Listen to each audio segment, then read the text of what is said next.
ವಿಜಯಪುರ ರೈತ ಮುಖಂಡರೊಂದಿಗೆ ಸಭೆ ನಡೆಸಿದ ಸಚಿವ ಶಿವಾನಂದ ಪಾಟೀಲ್.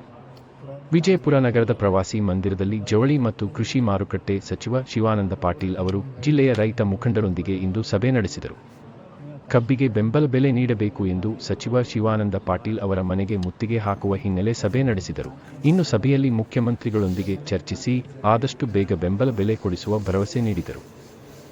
ಸಭೆಯಲ್ಲಿ ರೈತ ಸಂಘಟನೆಯ ಮುಖಂಡರು ಹಾಗೂ ಜನಪ್ರತಿನಿಧಿಗಳು ಉಪಸ್ಥಿತರಿದ್ದರು. ಸಚಿವರ ಭರವಸೆ ಹಿನ್ನೆಲೆ ಪ್ರತಿಭಟನೆ ವಾಪಸ್. ಪೂಜೇರಿ ಹೇಳಿಕೆ. ರೈತರ ವಿವಿಧ ಬೇಡಿಕೆಗಳನ್ನು ಈಡೇರಿಸಬೇಕು ಎಂದು ಸಚಿವ ಶಿವಾನಂದ ಪಾಟೀಲ್ ಅವರ ಮನೆಗೆ ಮುತ್ತಿಗೆ ಹಾಕಬೇಕು ಎಂದು ನಿರ್ಣಯ ಮಾಡಲಾಗಿತ್ತು ಎಂದು ರೈತ ಸಂಘದ ರಾಜ್ಯಾಧ್ಯಕ್ಷ ಚುನ್ನಪ್ಪ ಪೂಜೇರಿ ಹೇಳಿದರು.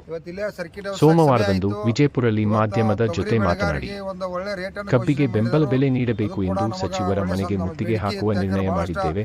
ಆದರೆ ಸಚಿವ ಶಿವಾನಂದ ಪಾಟೀಲ್ ಸಭೆ ಕರೆದು ಬೇಡಿಕೆ ಈಡೇರಿಸುವ ಭರವಸೆ ನೀಡಿದರು. ಆದ್ದರಿಂದ ಪ್ರತಿಭಟನೆ ವಾಪಸ್ ಪಡೆದಿದ್ದೇವೆ ಎಂದು ಹೇಳಿದರು.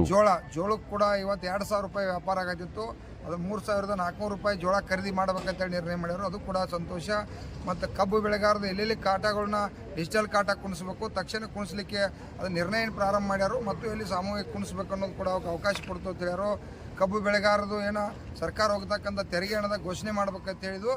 ಅದನ್ನು ನಾಳೆ ರಾಜ್ಯದ ಮುಖ್ಯಮಂತ್ರಿ ಅವರ ಜೊತೆ